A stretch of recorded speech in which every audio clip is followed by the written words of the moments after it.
അസ്സലാമു അലൈക്കും വറഹ്മത്തുള്ളാഹി. അപ്പോൾ നസ്മുക ഇർത്തിഖ എന്ന പാഠം നമ്മൾ പഠിച്ചു. ഇനി നസ്മുകളിലെ അതിനുള്ള ചില ഉദാഹരണങ്ങൾ, പ്രമുഖരായ ചില കവികളുടെ കവിതകൾ, അതൊക്കെയാണ് ഇനി പഠിക്കാനിരിക്കുന്നത്. ആദ്യമായിട്ട് നമ്മൾ അക്ബർ അലഹബാദിയുടെ വളരെ പ്രസിദ്ധമായ അർത്ഥവത്തായിട്ടുള്ള നയി തെഹ്സീബ് എന്ന കവിതയാണ് നമുക്ക് പഠിക്കാനുള്ളത്. അതിനു മുമ്പ് അക്ബർ അലഹബാദിയെ ഒന്ന് പരിചയപ്പെടാം. अकबर अलाहाबादी का पूरा नाम सईद अकबर हुसैन रज़वी था. അക്ബർ ഹുസൈൻ റസ്വി എന്നാണ് അദ്ദേഹത്തിൻ്റെ പൂർണ്ണനാമം. 16 नवंबर 1844 को 12 ज़िला इलाहाबाद में पैदा हुए. നവംബർ 16, 1846 അലഹബാദ് എന്ന ജില്ലയിലാണ് അദ്ദേഹം ജനിക്കുന്നത്. ഇബ്തിദായി താലീം അപ്നെ വാലിദ് തഫസുൽ ഹുസൈൻ സെ ഹാസിൽ കി. തൻ്റെ പിതാവായിരുന്ന തഫസുൽ ഹുസൈനിൽ നിന്നാണ് പ്രാഥമിക പഠനങ്ങൾ നേടിയത്.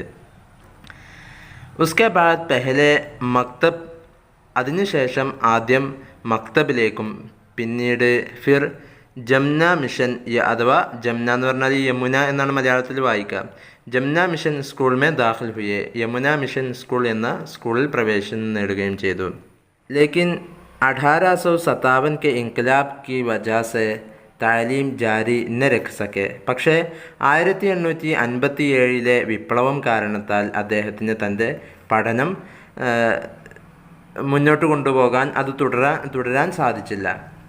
1866 में मुख्तारी का इम्तिहान पास किया और कुछ मुद्दत के बाद इलाहाबाद में नायब तहसीलदार हो गए.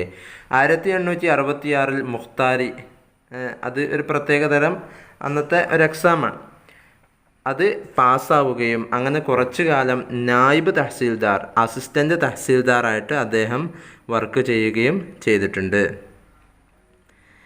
പിന്നെ उसके बाद तरक्की करते करते पहले मुंसिफ और फिर സെഷൻ ജഡ്ജ് കെ ഉഹദ് പർ ഫായിസ് ഹുയെ. പിന്നീട് അദ്ദേഹം ഉയർന്ന് വലിയ ഉന്നതങ്ങളിലേക്കെത്തി. മുൻസിഫും അതുപോലെ പിന്നീട് സെഷൻ ജഡ്ജ് എന്ന തസ്തികയിലേക്ക് അദ്ദേഹം എത്തിപ്പെടുകയും ചെയ്തിട്ടുണ്ട്. ഗവൺമെൻറ്റിനെ ഖാൻ ബഹദൂർ കാ ഖിതാബ് അതാ കിയ. അദ്ദേഹത്തെ ഖാൻ ബഹദൂർ എന്ന അഭിസംബോധന ഗവൺമെൻറ് അദ്ദേഹത്തിന് നൽകിയിട്ടുണ്ട്. 1903 में आँखों की तकलीफ़ की वजह से कबल अज़ वक्त റിട്ടയർമെൻറ്റ് ले लिया. 1903 അദ്ദേഹത്തിൻ്റെ കണ്ണിന് അസുഖമായത് കാരണത്താൽ തൻ്റെ സമയമാകും മുമ്പ് തന്നെ റിട്ടയർമെൻറ്റ് എടുക്കുകയും ചെയ്തു. അക്ബർ की ज़िंदगी का आखिरी दौर ज़िहनी और जिस्मानी परेशानियों में गुज़रा. അക്ബർ അലഹബാദിയുടെ ജീവിതത്തിൻ്റെ അവസാന കാലഘട്ടങ്ങളെല്ലാം വളരെ പരീക്ഷണങ്ങളിലും ശാരീരികമായിട്ടുള്ള അതുപോലെ ബുദ്ധിപരമായിട്ടുള്ള പല പ്രയാസങ്ങളും അദ്ദേഹത്തിന് നേരിടേണ്ടി വന്നിട്ടുണ്ട്.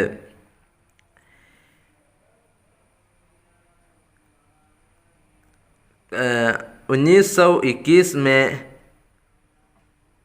75 साल की उम्र में इंतकाल किया. 1921 തൻ്റെ 75-ാം വയസ്സിൽ അദ്ദേഹം വഫാത്താവുകയും ചെയ്തു. അക്ബർ അലഹബാദി കോ ബച്പൻ ഹി സെ ഷായരി കാ ഷൗഖ് था. അദ്ദേഹത്തിന് ചെറുപ്പം മുതലേ കവിതയോട് വല്ലാത്ത താല്പര്യമുണ്ടായിരുന്നു. ഉൻഹോനെ ഷായരിക്ക് ഇബ്തിദ ഗസൽ ഗോയി സെ കി. അദ്ദേഹം കവിത തുടങ്ങുന്നത് ഗസൽ പാടിക്കൊണ്ടാണ്. മഗർ ഉൻകി തൻസിയ और മിസാഹിയ ഷായരി ഉൻകി ദായിമി ഷുഹറത്ത് കാ ബായസ് ബനി. പക്ഷേ തൻ്റെ നർമ്മം കലർന്ന എഴുത്ത് കാരണത്താൽ, ആ ഒരു കവിത കാരണത്താൽ അദ്ദേഹത്തിന് വളരെ പെട്ടെന്ന് തന്നെ പ്രശസ്തി നേടുകയും ആ ഒരു തൊൻസിയ മിസാഹിയ തന്നെ അദ്ദേഹത്തിന് പ്രശസ്തിക്ക് ആയിത്തീരുകയും ചെയ്തു. അക്ബർ കാ സരീഫാന കലാം. അക്ബറിൻ്റെ നർമ്മങ്ങൾ കലർന്ന സംസാരം സിർഫ് ഹസ്നെ ഹസാനെ കാ സരിഅ നഹി. വെറും ചിരിക്കാനും ചിരിപ്പിക്കാനും ഒരു മാർഗമായിരുന്നില്ല, അതിന് മാത്രമായിരുന്ന ഒരു മാർഗമായിരുന്നില്ല. നേരെ മറിച്ച് ബൽക്കെ ഉനൂനെ ഉസെ ഇസ്ലാഹെ കൗം കെ ഏക് മുഅസ്സിർ ഹथियार के तौर पर इस्तेमाल किया. നേരെ മറിച്ച് മറിച്ച് അദ്ദേഹം ഇത്തരത്തിലുള്ള തമാശകളൊക്കെ സമുദായത്തിൻ്റെ സമുദ്ധാരണത്തിനും നവോത്ഥാനത്തിനും വേണ്ടി ഒരു വളരെ പ്രയോജനകരമായ സ്വാധീനിക്കുന്ന വിധത്തിലുള്ള ഒരു ഹത്തിയാറാക്കിയിട്ട് ആയുധമാക്കിയിട്ട് മൂപ്പരതിനെ മാറ്റിയെടുക്കുകയും ചെയ്തു. उन्होंने अपनी शायरी के ज़रिए अंग्रेज़ी तालीम के मंफी असरात और अंग्रेज़ी तहज़ीब की अंधी तकलीद पर भरपूर वार किए. അദ്ദേഹം തൻ്റെ കവിതയിലൂടെ ഇംഗ്ലീഷ് വിദ്യാഭ്യാസത്തെ എതിർത്തുകൊണ്ട് ഇംഗ്ലീഷ് വിദ്യാഭ്യാസത്തിൻ്റെ നെഗറ്റീവായിട്ടുള്ള സ്വാധീനങ്ങൾ, അതുപോലെ ഇംഗ്ലീഷിൻ്റെ സംസ്കാരത്തെ, ബ്രിട്ടീഷ് സംസ്കാരത്തെ അന്ധമായിട്ട് പിന്തുടരുന്നതിനെ, അതിനെ പരിപൂർണ രീതിയിൽ അദ്ദേഹം അതിനെതിരെ യുദ്ധം നടത്തുകയും ചെയ്തു. അതിനെതിരെ തൻ്റെ തൂലിക കൊണ്ട് യുദ്ധം നടത്തുകയും ചെയ്തു. और अपनी छोटी छोटी नज़्मों से वो काम लिया जो बड़ी बड़ी तकरीरों से न लिया जा सकता. എത്രമാത്രമെന്ന് വെച്ചാൽ തൻ്റെ ചെറിയ ചെറിയ കവിതകളിലൂടെ, നസ്മുകളിലൂടെ ഇത്ര വരെ അദ്ദേഹത്തിന് ഉപകാരമെടുക്കാൻ സാധിച്ചിട്ടുണ്ട്. വോ കാം ലിയ, അദ്ദേഹം ഉപകാരമെടുത്തിട്ടുണ്ട്. എത്രമാത്രം, ജോ ബഡി ബഡി തക്രീറോൻ സെ ന ലിയാ ജാ സക്ത, വലിയ വലിയ പ്രസംഗങ്ങൾ കൊണ്ട്, പ്രഭാഷണങ്ങൾ കൊണ്ട് ചെയ്യാൻ കഴിയാത്ത പല കാര്യങ്ങളും അദ്ദേഹം തൻ്റെ ചെറിയ ചെറിയ കവിതകളിലൂടെ നടത്താൻ അദ്ദേഹത്തിന് സാധിച്ചിട്ടുണ്ട്. नई नस्ल की मजहबी और तहजीबी रिवायात से बेगांगी, नौजवानों की बेराह रवी, औरतों की नाम निहाद आज़ादी ख़ास तौर से अकबर के तंज़ का निशाना बनी. പ്രത്യേകമായിട്ടും പുതിയ ന്യൂ ജനറേഷൻ്റെ മതകീയമായിട്ടും സാംസ്കാരികമായിട്ടുള്ള അവരുടെ ഉദ്ധരണികളിൽ നിന്ന്, അവരുടെ ചരിത്രങ്ങളിൽ നിന്ന് അവഗണന കാണിക്കലും, അതുപോലെ പുതിയ യുവതലമുറ അവർ വഴിതിരിഞ്ഞു പോകുന്നതും, സ്ത്രീകളുടെ അവരെ അനാവശ്യമായിട്ടുള്ള അവരുടെ പേരിന് മാത്രമായ അവരുടെ സ്വാതന്ത്ര്യവും, അതും അദ്ദേഹത്തിൻ്റെ സാഹിത്യത്തിൻ്റെ ഭാഗമായ ഹാസ്യ സാഹിത്യത്തിന് പ്രധാനമായും ഇരയായിട്ടുണ്ട്. അതെല്ലാമായിരുന്നു അദ്ദേഹം ഉന്നം വച്ചിരുന്നത്. നയി നസ്ൽ उन्होंने मुआशरे की ख़राबियों को बड़े दिलचस्प अंदाज में पेश किया. അദ്ദേഹം സമൂഹത്തിൻ്റെ വേണ്ടാവൃത്തികളെ വളരെ ഹൃദയഹാരിയാകും വിധം അദ്ദേഹം അവതരിപ്പിച്ചിട്ടുണ്ട്. वो मामूली और ज़ाहिरी बद्धे अल्फाज को निहायत दिलावीज़ अंदाज में इस्तेमाल करते थे. അദ്ദേഹം വളരെ സാധാരണയായ പുറമേ തന്നെ സാഹിരി ബദ്ദെ, പുറമേ അത് വികൃതമായി തോന്നുന്ന, മോശമായി തോന്നുന്ന അൽഫാസ്കോ, വികൃതമായി തോന്നുന്ന താക്കീതുകളുള്ള, കെട്ടിക്കുടുക്കുകളുള്ള വാക്കുകളെ പോലും നിഹായത്ത് ദിലാവീസ് അന്താസ്മെ, വളരെ മനസ്സിന് രസമുണ്ടാക്കും വിധത്തിൽ അദ്ദേഹം ഇസ്തേമാൽ കർത്തേ थे, ഉപയോഗിക്കുമായിരുന്നു. ഉൻകെ യഹാ शेख, बद्दू, कल्लू, जमन, ऊंट, टुट्टू और गाय वगैरह का जिक्र नए अंदाज में मिलता है. വളരെ ബദ്ധ അൽഫാസ്, വളരെ വികൃതമായ, മോശമായ, വല്ലാതെ സാഹിത്യങ്ങളിലൊന്നും കണ്ടുവരാത്ത ഇത്തരത്തിലുള്ള ഷെയ്ഖ്, ബദ്ദു, കുല്ലു, ജമന്, ഊണ്ട്, ടുട്ടു ഇത്തരത്തിലുള്ള വാക്കുകളൊക്കെ അദ്ദേഹം കവിതയിൽ കോർത്തിണക്കി എന്നത് അദ്ദേഹത്തിൻ്റെ ഒരു പ്രത്യേകത കൂടെയാണ്. इसी तरह अकबर ने अंग्रेज़ी अल्फाज से भी खातिर ख़ा फ़ायदा उठाया. അദ്ദേഹം ഇംഗ്ലീഷ് പദങ്ങളിൽ നിന്നും അദ്ദേഹത്തിൻ്റെ ഇഷ്ടം പോലെ, അദ്ദേഹത്തിന് തോന്നിയ രീതിയിൽ അതിൽ നിന്നും അദ്ദേഹം പല വിധേന ഉപകാരമെടുത്തിട്ടുണ്ട്. അദ്ദേഹത്തിന് അതൊക്കെ വേണ്ട വിധത്തിൽ ഉപയോഗപ്പെടുത്താൻ സാധിച്ചിട്ടുണ്ട് തൻ്റേതായ രീതിയിൽ. അക്ബർ സർ സയ്യിദ് കി ഖിദ്മാത് കെ ഖായിൽ थे. അദ്ദേഹം സർ സയ്യിദിൻ്റെ സേവനങ്ങളുടെ ഒരു വക്താവായിരുന്നു, അതിൻ്റെ വലിയൊരു സപ്പോർട്ടറായിരുന്നു. ലേക്കിൻ ഉൻകെ നസ്രിയാത്ത് സെ ഇത്തിഫാഖ് നഹി കർത്തേ थे. പക്ഷേ പൂർണ്ണമായിട്ടും അദ്ദേഹത്തിൻ്റെ കാഴ്ചപ്പാടുകളെ അതിനോട് യോജിക്കാറുണ്ടായിരുന്നില്ല. इसीलिए उन्होंने अक्सर उनको अपने तंज़ോ മിസാഹ് का നിശാന बनाया है. അതുകൊണ്ട് തന്നെ അദ്ദേഹത്തിൻ്റെ കാഴ്ചപ്പാടുകളോട് ഇദ്ദേഹത്തിന് ഒത്തുപോകാൻ സാധിച്ചില്ല. അതുകൊണ്ട് തന്നെ അദ്ദേഹം തൻ്റെ തൻസോ മിസാഹിന്, തൻ്റെ ഹാസ്യ സാഹിത്യത്തിൻ്റെ തൻ്റെ കൃതികളിൽ ഇദ്ദേഹത്തെ മഹാനായ സർ സയ്യിദിനെ ഇദ്ദേഹം ഉന്നം വെച്ചിട്ടുണ്ട്. കലാം മേ ജാ ബജാ മിലാക്കർ ലിഖ്ന ലഫ്സ് സയ്യിദ് का इस्तेमाल इसी की तरफ ഇഷാറ करता है. അദ്ദേഹത്തിൻ്റെ കലാമുകളിൽ പല ഇടങ്ങളിലായി കാണാൻ കഴിയുന്ന സയ്യിദ് എന്നുള്ള പദം അത് സൂചിപ്പിക്കുന്നത് സർ സയ്യിദിനെയാണ്. അക്ബർ കാ കലാം കുല്ലിയാത്തെ അക്ബർ കെ നാം സെ 3 ഹിസ്സോं में ഷാഇൽ ഹോ ചുക്കാ ഹെ. അക്ബറിൻ്റെ കലാം അത് കുല്ലിയാത്തെ അക്ബർ എന്ന പേരിൽ 3 ഭാഗങ്ങളായിട്ട് പ്രസിദ്ധീകൃതമായിട്ടുണ്ട്. നസും നയി തെഹ്സീബ്, ഇനി നമുക്ക് പഠിക്കാനുള്ള നയി തെഹ്സീബ് എന്നുള്ള ഈ കവിത एक तंजिया नज़म है. ഇതും ഒരു ഹാസ്യ രൂപത്തിലുള്ള ഒരു കവിതയാണ്. ज़माने के रुख को देखकर शायर ने पेशन गोई की थी. കാലത്തിൻ്റെ പോക്ക്, കാലത്തിൻ്റെ ദിശ നേരിൽ കണ്ട് അദ്ദേഹം ഒരു പ്രവചനം നടത്തുകയാണ് ഇതിലൂടെ ചെയ്തത്. എന്താണ് അദ്ദേഹം പ്രവചനം നടത്തിയത്? ആനെ വാലി നസിൽ അംഗ്രീസി തെഹ്സീബ് കി ചമക് ദമക്കോ ദേഖുകർ ഉസ്കി തക്ലീദ് കരേഗി. അദ്ദേഹത്തിൻ്റെ പ്രവചനം എന്തായിരുന്നു? വരാനിരിക്കുന്ന ഒരു തലമുറ അവർ ഇംഗ്ലീഷിൻ്റെ, ബ്രിട്ടീഷുകാരുടെ സംസ്കാരത്തെ, യൂറോപ്യൻ സംസ്കാരത്തിൻ്റെ ആ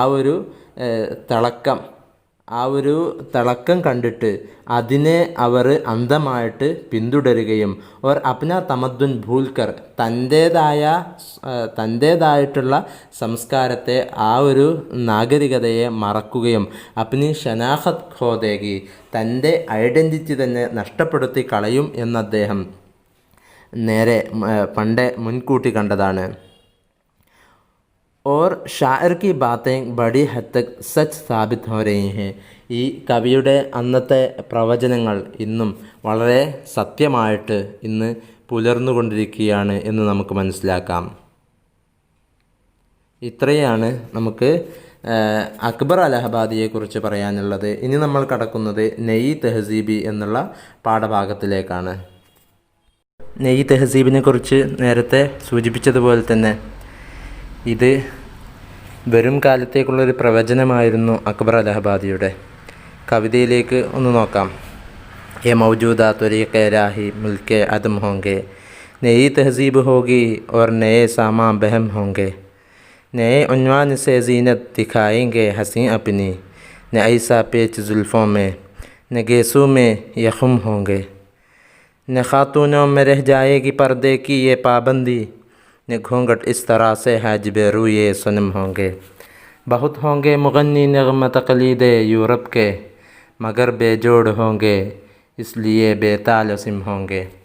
बदल जाएगा मेयार शराफत चश्म दुनिया में, ज़ियादा थे जो अपने ज़र्म में वो सबसे कम होंगे. हमारी इस्तिलाहों से ज़ुबान ना आशना होगी, लगाते मगरबी बाज़ार की भागात से ज़म होंगे. किसी को इस तग़य्युर का न हिस होगी न गम होगा, हुए जिस साज से पैदा उसी के ज़ेर बम होंगे. तुम्हें इस इनक़लाब दहर का क्या गम है ए अकबर, बहुत नज़दीक हैं वो दिन के तुम होगे न हम होंगे. ഇതാണ് നമ്മുടെ പാഠഭാഗം. അപ്പോൾ ആദ്യത്തെ വരിയിലേക്ക് പ്രവേശിക്കാം. യെ മൗജൂദ ത്വരീഖെ രാഹി മുൽക്കെ അദം ഹോംഗെ, നയി തഹസീബ് ഹോഗി और नए सामा बहम होंगे. യെ മൗജൂദ ത്വരീഖെ, നിലവിലെ ഈ മാർഗം, നമ്മൾ സ്വീകരിച്ചു പോരുന്ന ഒരു പതിവ് ചര്യ, നമ്മുടെ ഒരു സംസ്കാരം, അത് രാഹി മുൽക്കെ അദം ഹോംഗെ, രാഹി അത് നടന്നു നീങ്ങുകയാണ്. എങ്ങോട്ട് നടന്നു നീങ്ങുകയാണ്? മുൽക്കെ അദം, ഇല്ലായ്മയുടെ ലോകത്തേക്ക്. അത് ഇല്ലാതായിത്തീരുകയാണ്. ഇന്ന് നമ്മൾ സ്വീകരിച്ചു പോരുന്ന നമ്മുടെ സംസ്കാരങ്ങൾ, ഇന്ത്യയുടെ തനിമയെന്ന് മനസ്സിലാക്കപ്പെടുന്ന ഈ സംസ്കൃതി അത് നഷ്ടപ്പെട്ടുകൊണ്ടിരിക്കുകയാണ്. അത് ഇല്ലായ്മയുടെ ലോകത്തേക്ക് നടന്നുകൊണ്ടിരിക്കുകയാണ്. നയി തെഹസീബ് ഹോഗി, ഇനി വരാൻ പോകുന്ന കാലത്ത് പുതിയ സംസ്കാരമായിരിക്കും. ഓർ നയെ സാമാ ബഹം ഹോങ്കെ, ആ പുതിയ സംസ്കാരത്തിലേക്ക് പുതിയ പുതിയ സാധനങ്ങൾ, നയെ സാമാ പുതിയ പുതിയ സാധനങ്ങൾ, ബഹം ഹോങ്കെ സജ്ജമായിരിക്കും. അവിടെ പുതിയ പുതിയ സാധനങ്ങളും തയ്യാറാക്കപ്പെട്ടിരിക്കും. ബഹം എന്ന് പറഞ്ഞാൽ മുഹയ്യ എന്നാണ് അർത്ഥം. അതിൻ്റെ ഷർഹൊന്ന് ശ്രദ്ധിക്കൂ, വായിക്കുന്നേ ഉള്ളൂ. നയി നസ്ൽ കോ അംഗ്രേസി തെഹസീബ് കി അന്ധാധുന്ത് തക്ലീബ്. അന്ധാധുന്ത് തക്ലീബ് പറഞ്ഞാൽ അന്ധമായിട്ടുള്ള അനുകരണം. കർത്തെ ദേഖ് കർ, अंधाधुंध तकलीद करते देखकर शायर कहता है कि बहुत जल्द ഹിന്ദുസ്ഥാനി തഹസീബ് ഖത്തം ഹോ ജായേഗ. വളരെ വേഗം തന്നെ ഈ ഇന്ത്യയിലെ സംസ്കാരം അത് അവസാനിക്കുക തന്നെ ചെയ്യും. യഹാ കെ ലോഗ് അപ്നെ റസ്മോ റിവാജ് ഓർ തൗറോ തരീഖോ കോ ഛോഡ്കർ, ഇവിടുത്തെ ജനങ്ങൾ തൻ്റെ ചര്യകളെല്ലാം ഒഴിവാക്കിയിട്ട് അംഗ്രേസി രഹൻ സഹൻ ഓർ തൗറോ തരീഖോ കോ അപ്നാ ലേങ്കെ, ബ്രിട്ടീഷുകാരുടെ അവരുടെ ജീവിതശൈലി, അവരുടെ ചര്യ അവർ സ്വായത്തമാക്കുകയും ചെയ്യും, ഇന്ത്യക്കാർ സ്വായത്തമാക്കുകയും ചെയ്യും. ആനെ വാലെ ജമാനെ വരാനിരിക്കുന്ന കാലത്ത് ഹമാരെ തെഹസീബോ തമദ്ദുൻ കി കോയി അഹമ്മിയത്ത് നഹി ഹോഗി, വരാനിരിക്കുന്ന കാലത്ത് നമ്മുടെ സംസ്കാരത്തിന് ഒരു പ്രാധാന്യവും ഇനി ഉണ്ടാവുകയില്ല. ഓർ ഹർ തൊറഫ് മഗ്രിബിയത് ഛാ ജായേഗി, എല്ലായിടങ്ങളിലും വെസ്റ്റേണൈസേഷൻ, പാശ്ചാത്യവൽക്കരണം അത് വ്യാപിച്ചുകൊണ്ടേയിരിക്കും. ലോഗ് बेसोचे समझे अंग्रेज़ी तहज़ीब की तक़लीद में अपने रहन सहन और अपने रस्म रिवाज को बदल डालेंगे. ജനങ്ങൾ ഒന്നും മനസ്സിലാക്കാതെ, തീരെ ചിന്തിക്കാതെ ബ്രിട്ടീഷുകാരുടെ സംസ്കാരത്തെ അന്ധമായി പിൻപറ്റിക്കൊണ്ട് തൻ്റെ ജീവിതചര്യയെ, തൻ്റെ ആചാരാനുഷ്ഠാനങ്ങളെയെല്ലാം മാറ്റി മറിക്കുകയും ചെയ്യും. രണ്ടാമത്തെ വരി, നയെ ഉൻവാൻ സെ സീനത്ത് ദിഖായേംഗെ ഹസീൻ അപ്നി നഐ സാ പേച്ച് जुल्फ़ों में नगेसू में यखुम होंगे. नए उन्वान से जीनत दिखाएंगे हसीन अपनी. പുതിയ പുതിയ തലക്കെട്ടുകളെ കൊണ്ട്, ഇതുവരെ നമ്മൾക്ക് പരിചിതമല്ലാത്ത പുതിയ പുതിയ തലക്കെട്ടുകൾ, നമ്മൾക്ക് അത്ര പ്രധാനമല്ലാത്ത പല കാര്യങ്ങളും വലിയ പ്രാധാന്യത്തോടുകൂടെ കാണുകയും നമ്മൾ പ്രധാനമായി കണ്ടിരുന്നവയെ അപ്രധാനമായി കാണുകയും ചെയ്യുന്ന നയെ ഉൻവാനിസെ, പുതിയ പുതിയ തലക്കെട്ടുകളെ കൊണ്ട് സീനത്ത് ദിഖായെങ്കിൽ സൗന്ദര്യം പ്രദർശിപ്പിക്കുകയും ചെയ്യും. ഹസീൻ അപ്നി, തൻ്റെ അഥവാ ഇന്ത്യയിലെ സുന്ദരികൾ തൻ്റെ സൗന്ദര്യം പ്രദർശിപ്പിക്കുകയും ചെയ്യും. ഐസ പേച്ച് സുൽഫോമേ നയെ ഉൻവാൻ സെ സീനത്ത് ദിഖായെങ്കിൽ ഹസീൻ അപ്നി നഐസ പേച്ച് സുൽഫോമേ, ആ സുന്ദരികളായ സ്ത്രീകളിൽ അവർ സൗന്ദര്യം പ്രകടിപ്പിക്കും. പക്ഷേ നഐസ പേച്ച് സുൽഫോമേ, പേച്ച് എന്ന് പറഞ്ഞാൽ മെടയൽ, മുടി മെടഞ്ഞിടുമല്ലോ, അങ്ങനെ മെടയലുണ്ടാവില്ല, മുടി മെടഞ്ഞിടലുണ്ടാവില്ല. സുൽഫോമേ, മുടിക്കെട്ടുകളിൽ മെടഞ്ഞിടുന്നത് നമുക്ക് കാണാൻ കഴിയില്ല. ഗേസുമേ, അവരുടെ മുടികളിൽ, ഗേസു എന്ന് പറഞ്ഞാൽ ബാൽ, ഗേസു ബാൽ, മുടി എന്നാണ് അർത്ഥം. സുൽഫ് എന്ന് പറഞ്ഞാൽ മുടിക്കെട്ട്. അവരുടെ മുടിക്കെട്ടുകൾ മെടഞ്ഞിട്ടതായിട്ട് നമുക്ക് കാണാൻ കഴിയില്ല, മെടഞ്ഞിട്ട് സൗന്ദര്യം കൂട്ടിയതായിട്ട് നമുക്ക് കാണാൻ കഴിയില്ല. അവരുടെ മുടികളിൽ യഹും ഹോങ്കെ, ഈ ചുളിവുകൾ, വളവുകൾ, വളവ് എന്നതൊക്കെ സൗന്ദര്യത്തിൻ്റെ ഒരു പ്രതീകമാണ്, ചുളിഞ്ഞ മുടി എന്നൊക്കെ പറഞ്ഞത്. അപ്പോൾ ഈ ചുളിവുകളോ, മുടിയിലെ ചുളിവുകളോ ഇനി നമുക്ക് കാണാൻ കഴിയില്ല, അതെല്ലാം എടുത്തു പോകും. മറ്റെന്തൊക്കെ രീതിയിൽ മുടിക്ക് സൗന്ദര്യം, മറ്റ് രീതിയിൽ അത് മുടിയുടെ സൗന്ദര്യം മറ്റു പല രീതികളിലായിരിക്കും കാണപ്പെടുക. അതിൻ്റെ ഷറഹൊന്ന് വായിച്ചു നോക്കാം. नए उन्वान से जीनत दिखाएंगे हसीन अपनी नई सा पेच जुल्फ़ों में नगेसू में यखुम होंगे. शायर कहता है कि जब हिंदुस्तानी तहज़ीब और हिंदुस्तानी तौर तरीक़े ही बदल जाएंगे तो खूबसूरती का मेयार भी बदल जाएगा. ഇന്ത്യയിലെ സംസ്കാരം മാറിമറിയുന്നതോടുകൂടെ ഇവിടെ സൗന്ദര്യത്തിൻ്റെ മാനദണ്ഡവും അളവുകോലും മാറിമറിയുക തന്നെ ചെയ്യും. അംഗ്രേസി തഹസീബ് में शर्मो हया और लंबे बालों को दकियानूसी चीज़ कहते हैं और ऐसी औरतों का मजाक उड़ाया जाता है. ബ്രിട്ടീഷുകാർ അവരുടെ സംസ്കാരത്തിൽ നീണ്ട മുടിക്കെട്ടുകളുള്ളവരെ അത് വളരെ പരിഹസിക്കുന്ന ഒരു സംസ്കാരമായിട്ടാണ് അവർ കാണുന്നത്. ഹമാരി തഹസീബ് മേ ഷർമോ ഹയ ഔറത്ത് കാ സേവർ ഹെ, എന്നാൽ നമ്മുടെ സംസ്കാരത്തിലാണെങ്കിലോ നീണ്ട മുടിക്കെട്ടുകളുള്ളവർ അത് വലിയ സൗന്ദര്യത്തിൻ്റെ പ്രതീകവുമാണ്. അവരുടെ സ്ത്രീകളുടെ സേവർ ഹെ, അത് അവരുടെ അലങ്കാരമാണ്, അവരുടെ ആഭരണമാണത്. സേവർ ആഭരണം. ഓർ ലംബി കാലി സുൽഫേ ഔറത്ത് കി ഖൂബ്സൂറത്തി കി അലാമത്ത് ഹെ, നല്ല കറുത്ത് നീണ്ട മുടിക്കെട്ടുകൾ അത് സ്ത്രീകളുടെ സൗന്ദര്യത്തിൻ്റെ അടയാളമാണ്. ചെമ്പിച്ച മുടിയേക്കാൾ നല്ല കറുപ്പുള്ള മുടിയാണ് സൗന്ദര്യത്തിൻ്റെ അടയാളമായിട്ട് ഇന്ത്യയിലെ ജനങ്ങൾ മനസ്സിലാക്കിയിട്ടുള്ളത്.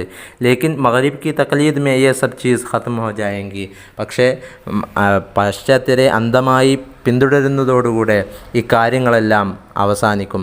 ഹമാരെ മൗജൂദാ ത്വരീഖോ മേ ബഹുത് കം ഫറഖ് രഹ ഗയാ ഹെ, നമ്മുടെ നിലവിലുള്ള നമ്മുടെ മാർഗങ്ങളിൽ, നമ്മുടെ ഈ ചര്യയിൽ ബഹുത് കം ഫറഖ് രഹ ഗയാ ഹെ, വളരെ നന്നായി മാറ്റങ്ങൾ സംഭവിച്ചു കൊണ്ടിരിക്കുകയാണ്. അടുത്ത വരി വായിക്കാം. ന ഖാത്തൂനോ മെ രഹ് ജായേഗി പർദേ കി യെ പാബന്ദി, ന ഘോംഘട്ട് ഇസ് തറാ സെ ഹാജിബെ റൂയെ സനം ഹോങ്കെ. സ്ത്രീകളുടെ സൗന്ദര്യം തന്നെയാണ് പിന്നെയും വിശദീകരിക്കുന്നത്. ന ഖാത്തൂനോ മെ രഹ് ജായേഗി, സ്ത്രീകളിൽ ഉണ്ടാവുകയില്ല, നിലനിൽക്കില്ല. ഖാത്തൂൻ പറഞ്ഞാൽ സ്ത്രീ. ന ഖാത്തൂനോ മെ രഹ് ജായേഗി, സ്ത്രീകളിൽ നിലനിൽക്കുകയില്ല. പർദ്ദേക്ക് യെ പാബന്ദി, പർദ അഥവാ ഇത്തരത്തിൽ നീണ്ട വസ്ത്രങ്ങൾ, ശരീരം മുഴുവൻ മറയുന്ന നീണ്ട വസ്ത്രങ്ങൾ ധരിക്കുന്ന ആ ഒരു പാബന്തി, ആ ഒരു പതിവ് ചര്യ ഇന്ന് നമുക്ക് കാണാൻ കഴിയില്ല. സ്ത്രീകൾ നീണ്ട ശരീരം മറയുന്ന വസ്ത്രം ധരിക്കുന്ന ആ പർദ്ദേക്കിയെ പാബന്തി, ആ ഒരു പതിവ് നമുക്ക് ഇനി കാണാൻ കഴിയില്ല. നെ ഘോംഘട്ട് ഇസ് തറാസെ ഹാജിബെ റൂയെ സനം ഹോങ്കെ. ഘോംഘട്ട് എന്ന് പറഞ്ഞാൽ നിഖാബ് എന്നാണ് അർത്ഥം, മുഖംമൂടികൾ. നെ ഘോംഘട്ട് ഇസ് തറാസെ, ഇപ്രകാരം മുഖംമൂടികൾ. ഇസ് തറാസെ നെ ഘോംഘട്ട്, മുഖംമൂടികളാകില്ല. ഇസ്തറാസെ, ഇപ്രകാരം. ഹാജിബെ റൂയെ സ്വനം ഹോങ്കെ. റൂയെ സ്വനം എന്ന് പറഞ്ഞാൽ പ്രതിമയുടെ മുഖം എന്നാണ്. പ്രതിമ, സ്വനം എന്നുള്ളത് സൗന്ദര്യത്തിൻ്റെ പ്രതീകമായിട്ടാണ് കാണാറുള്ളത്. കവിതകളിലൊക്കെ സ്വനം എന്ന് പറഞ്ഞാൽ സൗന്ദര്യത്തിൻ്റെ പ്രതീകമായിട്ടാണ് കൊണ്ടുവരാറുള്ളത്. അപ്പോൾ നല്ല സുന്ദരികളായ സ്ത്രീകളുടെ സുന്ദരമായ മുഖങ്ങളെ മറക്കാൻ ഇനി നിഖാബുകൾ ഉണ്ടാവില്ല, മുഖാവരണങ്ങൾ ഉണ്ടാവുകയില്ല, മുഖംമൂടികൾ ഉണ്ടാവുകയില്ല. നഘോംഘട്ട് ഇസ്തറാസെ, ഇപ്രകാരം നിഖാബുകൾ ധരിക്കുകയില്ല, മുഖംമൂടികൾ ധരിക്കുകയില്ല. എന്തായിട്ട്? ഹാജിബെ റൂയെ സനം ഹോങ്കെ. നഘോംഘട്ട് ഇസ്തറാസെ ഹാജിബെ റൂയെ സനം ഹോങ്കെ. നിഖാബുകൾ ഇപ്രകാരം തന്നെ. ഹാജിബെ റൂയെ സനം ഹോങ്കെ, സുന്ദരികളായ സ്ത്രീകളുടെ മുഖം മറക്കുന്നതായി തീരുകയില്ല. സുന്ദരികളായ സ്ത്രീകളുടെ മുഖം മറക്കുന്നതായി തീരുകയില്ല. അതിൻ്റെ ശറഹൊന്ന് വായിക്കാം. शायर जिस तहज़ीब की आमद का ज़िक्र कर रहा है उसकी एक ख़ुसूसियत ये भी बता रहा है कि उस तहज़ीब में औरतें बेपर्दा हो जाएंगी और घूंघट या निक़ाब वग़ैरह की क़ैद से आज़ाद हो जाएंगी. चुनांचे आशिक अपने महबूब को बेरोक टोक देख सकेंगे. ഇനി അഥവാ അതിൻ്റെ അർത്ഥം, കവി ഏതൊരു സംസ്കാരമാണോ ഇനി വരാനിരിക്കുന്നത് എന്ന് കവി സൂചിപ്പിച്ചിട്ടുള്ളത്, ആ സംസ്കാരത്തിൻ്റെ പ്രത്യേകത എന്തെന്ന് വെച്ചാൽ സ്ത്രീകൾ അവർ വിവസ്ത്രരായിരിക്കും, അല്ലെങ്കിൽ അർദ്ധവസ്ത്രധാരികളായിരിക്കും, പാതി വസ്ത്രധാരികളായിരിക്കും. അവർ ശരീരം മുഴുവൻ മറച്ചവരായിരിക്കില്ല. അതുപോലെ മുഖംമൂടികൾ, നിഖാബുകൾ ധരിക്കുക എന്ന ആ ഒരു ഖൈദിൽ നിന്ന്, ആ ഒരു ബന്ധനത്തിൽ നിന്ന് അവരെല്ലാം മോചിതരായിത്തീരും. അതുകൊണ്ട് തന്നെ ആ സുന്ദരമായ മുഖം എല്ലാവർക്കും തുറന്നു കാട്ടി കൊടുക്കുന്നവരായിത്തീരും. അതുകൊണ്ട് ഒരു ആഷിഖനും ഒരു കാമുകനും തൻ്റെ കാമുകിയെ കാണാൻ മറഞ്ഞിരുന്ന് ഒളിഞ്ഞിരുന്ന് അവരുടെ മുഖംമൂടിക്കുള്ളിലൂടെ നോക്കേണ്ട ഒരവസ്ഥ ഇനി ഉണ്ടാവേണ്ടി വരില്ല എന്നാണ് കവി ഇതിലൂടെ പറഞ്ഞത്. അടുത്ത വരി. ബഹുത് ഹോങ്കെ മുഗന്നി നഗ്മ തഖലീദെ യൂറബ് കെ മഗർ ബേജോഡ് ഹോങ്കെ ഇസ്ലിയെ ബേതാലസിം ഹോങ്കെ. ബഹുത് ഹോങ്കെ മുഗന്നി നഗ്മ തഖലീദെ യൂറബ് കെ. ധാരാളം നമുക്ക് കാണാം. ബഹുത് ഹോങ്കെ, ധാരാളം ഉണ്ടാകും, കുറേ ഉണ്ടാകും, വളരെയധികം ഉണ്ടാകും. എത്തരത്തിലുള്ള ആളുകൾ? മുഗന്നി നഗ്മ തഖലീദെ യൂറബ് കെ. നഗ്മ തഖലീദെ യൂറബ് കെ മുഗന്നി, അഥവാ യൂറോപ്പിനെ പിന്തുടരണമെന്ന പാട്ട് പാടുന്ന എന്ന പാട്ട് പാടുന്നവരായ ധാരാളം പേരുണ്ടാവും. അഥവാ നമ്മൾ പിന്തുടരേണ്ടത് യൂറോപ്പിനെയാണ്, അവരെയാണ് നമ്മൾ മാതൃകയായി കാണേണ്ടത് എന്ന പാട്ടും പാടി നടക്കുന്ന ധാരാളം പേര് നമ്മുടെ കൂട്ടത്തിൽ തന്നെ ഉടലെടുക്കും.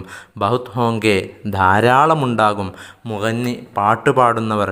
നഗ്മ എന്ന് പറഞ്ഞാൽ ഈണം എന്നൊക്കെയാണ്. അഥവാ ആ പാട്ട് പാടുന്നവർ. എന്തിൻ്റെ പാട്ട് പാടുന്നവർ?